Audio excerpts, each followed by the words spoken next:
ոնց կարելի է չապրել ցավ, երբ տեսնում ես, որ քեզ քո երկիրը միջազգային հարթակներում ներկայացնում է այս եթիմը, այս գեղցի անասունը, որը կարա գնա միտեղ բխկա, միտեղ տրի, միտեղ ասենք ես չգիտեմ ինչ անի, չգիտեմ արա ոռը քորի, մեկին զախոդվի, ես չգիտեմ միտեղ հարբած քնի, միտեղ իրան գժի տեղ դնի,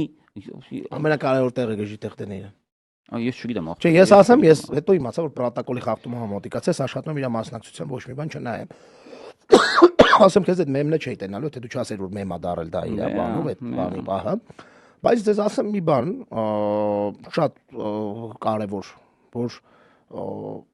սրանով եթե մարդիկ մտածում են, որ իրանց էսի չի կպնում, էսի իրանց ուղիղ է կպնում, ու էսի կպնում է անենց, ոնց ուրիշ ոչ մի պարագայում չէր կարա կպներ ավելի վատ, օրինակ, չգիտեմ, կովի արտաթորանքը, բան սենց էլի, էսի ոնց էսի մեր վրից այդ հոտը գալի, ժողովրդի, երկրի